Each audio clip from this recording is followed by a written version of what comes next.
I stopped on the trail and looked back. My snowshoe tracks were gone. Fresh powder stretched behind me, like I'd never walked here at all. Anchorage in late February isn't for everyone. The air burns your lungs, even when you're layered up. The sun dips quick. Sky already a dull slate by 4. But I've lived here long enough to know. Winter isn't something you fight. It's something you fold yourself into. Snowshoeing was how I did that. I'd leave work, drive toward the edge of the city. And in minutes, I was somewhere that felt hundreds of miles from pavement. The trails cut through the forest like quiet corridors. Locals came out here just to keep moving, to remind themselves their bodies could still generate warmth. That night I had my usual setup, a thermos of coffee in my pack, a headlamp strapped across my beanie, and a cheap digital watch, always set before heading out. It wasn't about timekeeping. It was about reassurance. When you're alone in the woods and the cold presses in, even a small thing, like knowing what time it is, keeps you tethered. The lot was half full when I parked. Other cars lined with frost. I remember thinking I'd probably cross paths with at least 1 or 2 people. Out here, solitude is relative. About a mile in, I stopped. I turned to check the trail behind me. I expected the neat pattern of snowshoe prints. Instead, the snow looked untouched. Perfect. Like no one had passed at all. At first, I thought maybe I'd veered off the main path, that I was walking on some crust that filled itself in behind me. But when I stepped aside, pressing my weight down, I saw the mark clear as day. And still, when I looked back 30 feet, 40 feet, nothing. I kept moving. But a few minutes later, I heard voices. Clear. A man and a woman, talking like they were just ahead. I froze. Listened. But all I heard was wind through the trees. I switched off my headlamp. Sometimes light plays tricks on sound. But in the dark, the woods stayed silent. I checked my watch. The little green glow read 7:12 p.m. Fine. Normal. I pressed on. But a few bends later, I glanced again. 8:21. Over an hour gone. And yet, the thermos in my pack was still warm. Steam curled up when I cracked it open. That was when I saw them. A second set of tracks. Not behind me. Beside me. Perfectly aligned. Step for step. As if someone had been walking there. The entire way. The stride was identical to mine. Not larger. Not smaller. Just mine. But not mine. I froze. Swung the headlamp across the trees. The forest pressed close. The trunk seemed to bend inward, listening. The trail that had felt wide when I started now looked narrow, hemmed in by branches that seemed to lean closer. Every time I looked up, I quickened my pace, my breath loud in the scarf over my mouth, and every so often, I'd glance down. Those paired tracks still there, keeping pace. Like I wasn't walking alone. When the lot finally came into view, relief surged through me so strong it made my knees weak. But then, confusion. The lot was empty. Not just of people, of everything. My car wasn't there. No cars were. No tire tracks. Just an unbroken sheet of snow, glittering under the lamps. I stood there, breathing, the sound unfamiliar. And when I turned, behind me, in the snow, were 2 sets of tracks. Only one stopped where I stood. The man at pump 4 hadn't moved in 20 minutes. He just stood there, hands at his sides, head tilted slightly forward, like the cold wasn't touching him at all. I'd been driving the Glen Highway since midnight, hauling north toward Palmer, long stretches of blacktop. Nothing but the occasional truck barreling past. out here. Silence pushes against your windows until you almost forget what voices sound like. So when I finally saw the glow of a gas station, it felt like relief.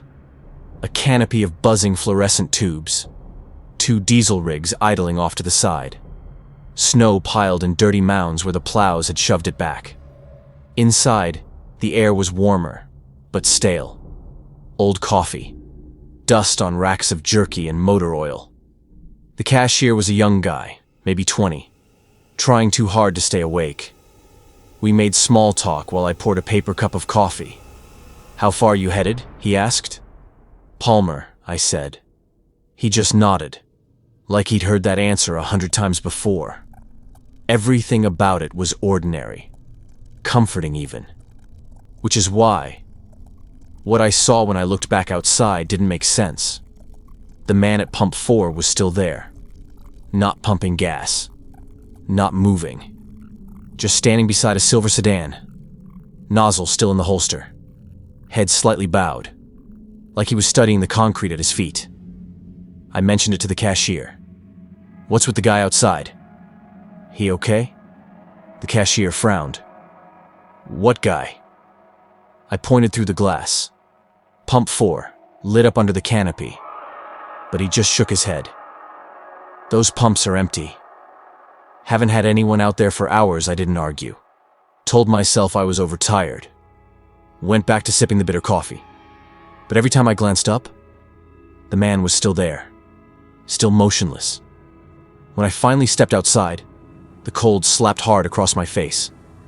I looked again. He was closer to the sedan now. And then, I saw it. The shadows. The canopy lights threw long, sharp shadows across the lot. Mine stretched away clean, straight. But his fell the wrong direction, angled toward the light instead of away from it. I gripped the coffee tighter, didn't move toward my truck, just stood there, waiting for him to move first. Then, he turned, slowly. I expected some pale stranger, gaunt from the cold. But when his face caught the light, I froze. Stopped breathing. It wasn't a stranger. It was me. Every tired crease under the eyes. Every line around the mouth. My own face, staring back with no expression. I stumbled for my truck, keys slipping, hands shaking. I didn't look back. Didn't want to. But even in those few seconds, I could feel it. The weight of his stare. I yanked the door open, climbed in, slammed the lock down. My hands shook so hard the coffee spilled across the dash. I shoved the truck into gear and tore out of that lot faster than I should have on snow. The station lights shrank in the mirror. Smaller, smaller, until nothing but black swallowed them whole. I tried to calm down, focus on the yellow lines ahead. "Just get to Palmer," I told myself. "Just make it to daylight." But when I finally looked at the passenger seat, my chest locked. Someone was sitting there, and in the dim glow of the dashboard, I saw my own tired face, staring straight ahead. The motel phone rang at 2:37 a.m. I picked it up, and on the other end was my own voice, breathing. "Talk, Alaska. Isn't much more than a stopover. You hit it on your way to Canada, or before heading deeper into the interior. By the time I got there that winter, I'd been on the road for hours, eyes burning, shoulders aching. All I wanted was sleep. The motel looked like every roadside place you've ever seen. Faded neon, half the letters flickering. A row of rooms, doors, painted dull, brown.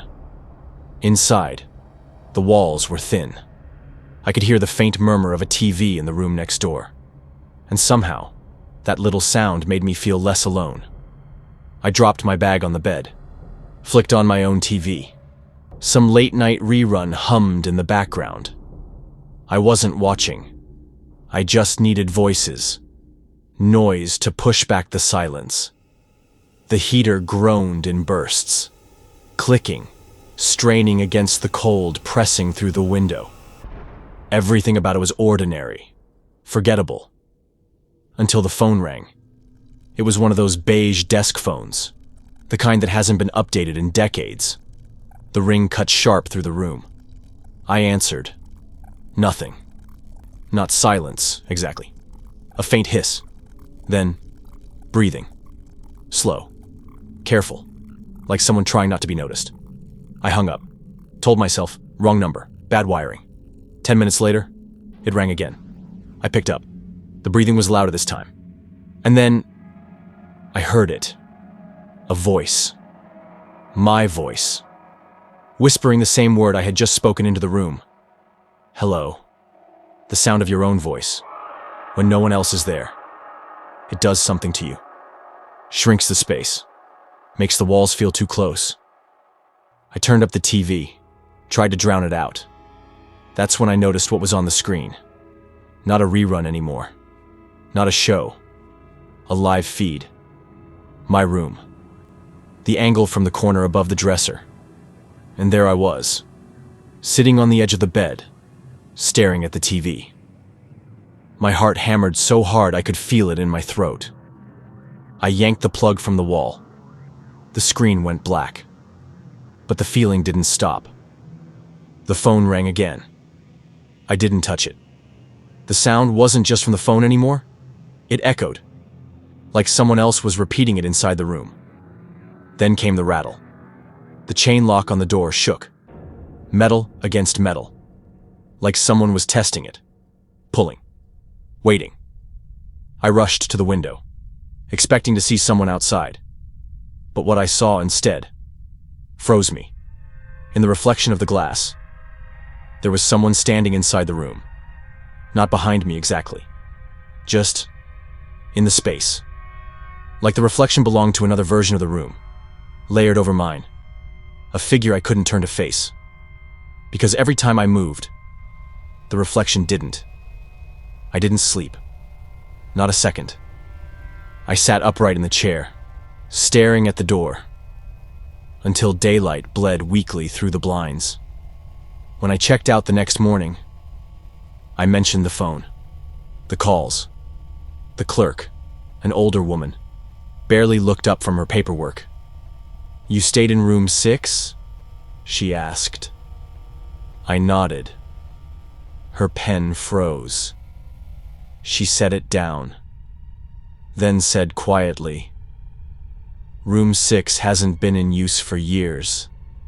That line's not even connected."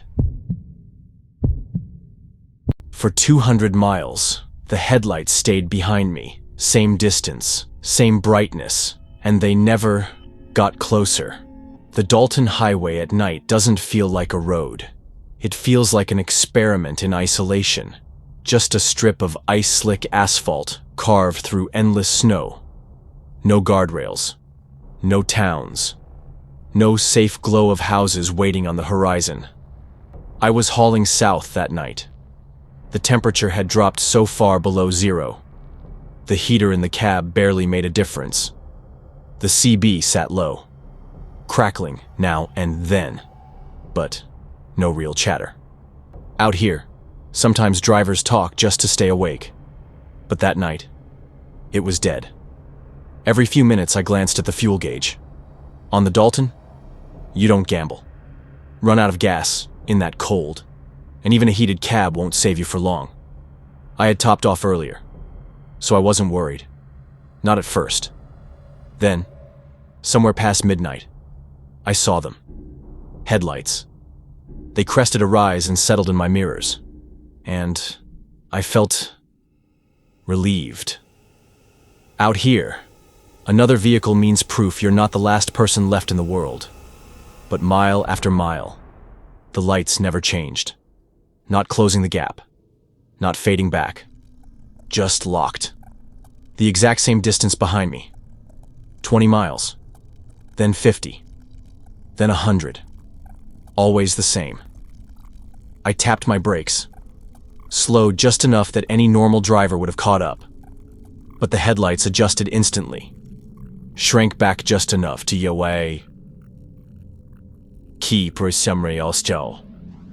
keep the same stretch of blacktop between us. That's when I noticed my fuel gauge, dropping faster than it should. An eighth of a tank, gone in less than an hour. Too fast. The numbers didn't line up. It felt like the truck was working against me.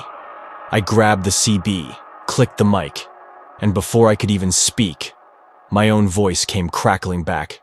You out here? You out here? A half second behind me, repeating.